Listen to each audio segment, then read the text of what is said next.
Welcome to the book of Titus, or as it has been called by some, a mini 1 Timothy. Both Titus and 1 Timothy are written to pastors.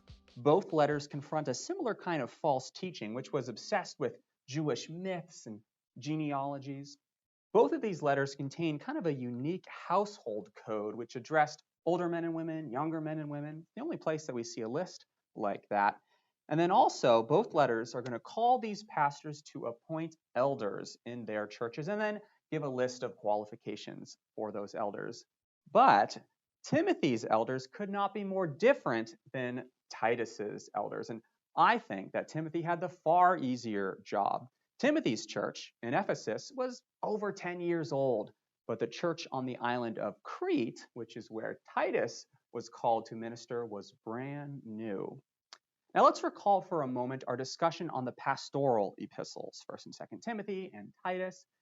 These letters take place after Paul's Roman imprisonment, where he's released and then he goes on a fourth missionary journey. And during that time, he is going to sail to the island of Crete, and he's going to bring his buddy Titus with him. Let me show you where that island is on a map. So here is just Paul's third missionary journey. We don't have a map for his fourth, but we know that he makes his way to the island of Crete. And he starts a church there on that island.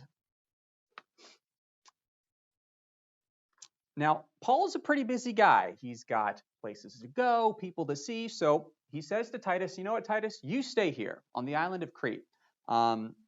You're in charge. And when you finish, when your job is done, I want you to come and meet me in the city of Nicopolis. And let me just show you where that is as well. I love situating all of this in history and on a map. So Nicopolis is this little blue dot kind of right over there. So that's where Timothy is supposed to go once he finishes his job on the island of Crete.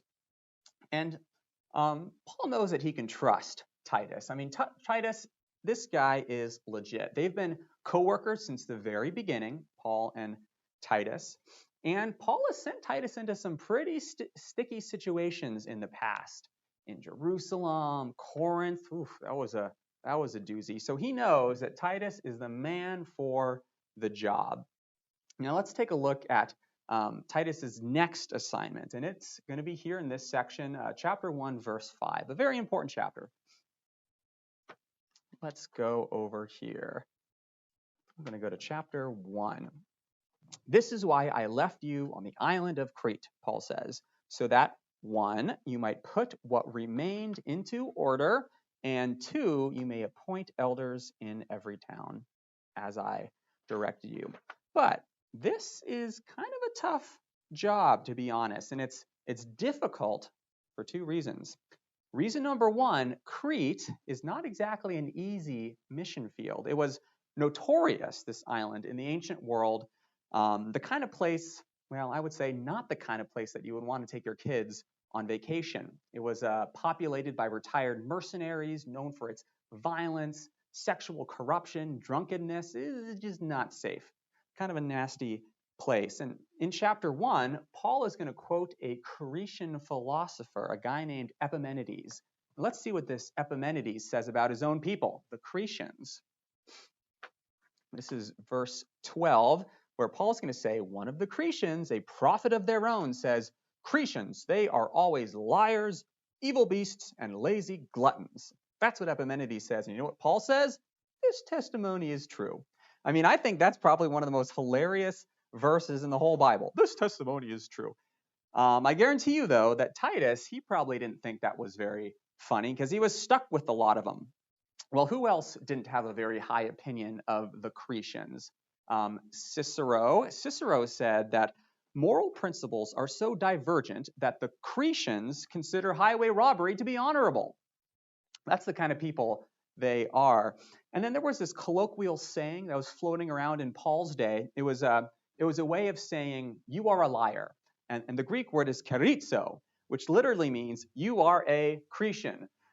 You're a liar. You're a Cretan. One and the same. Now, would you want to pastor that church? I don't think so. Well, anyways, that's problem number 1. problem number 2, it seems that some Jewish false teachers caught wind of what Paul was doing on the island of Crete, and they sent a contingent of their people to spread their false teaching in Paul's new church. So that's kind of a bummer. And Paul is going to devote 2 sections to these false teachers, 1:10 to 16, and then on this side, 3:9 to 11. And he's going to call them members of the circumcision party. Let's look at chapter 1, verse 10 to see that and see what these false teachers are all about. So let's see. These guys, they're empty talkers, they're deceivers, and they are those of the circumcision party. They devote themselves to Jewish myths. Now let's scroll down to chapter 3. Obsessed with genealogies, foolish controversies, other quarrels about the law. All of this is the same exact language that we get in the books of 1st and 2nd Timothy. And in those lectures, we called this form of false teaching an exclusivist Christianity. And there's more similarities between 1st and 2nd Timothy and Titus, these bad false teachers. Both of them, it seems, are just in it for the money. It says in chapter 1, verse 11, that they are teaching for shameful gain what they ought not to teach. So there we have it. 2 problems in Crete. Cretan culture is just morally upside down. They have a lot of unlearning to do. And then also it seems as if there's a pack of ravenous deceivers on the loose in the churches there on Crete, and they're just stirring up division in Paul's brand new churches. So what do the Cretan churches need? They need good works and sound doctrine. So how's Titus going to pull that off? Well, we are going to take a look at Paul's advice for Titus next.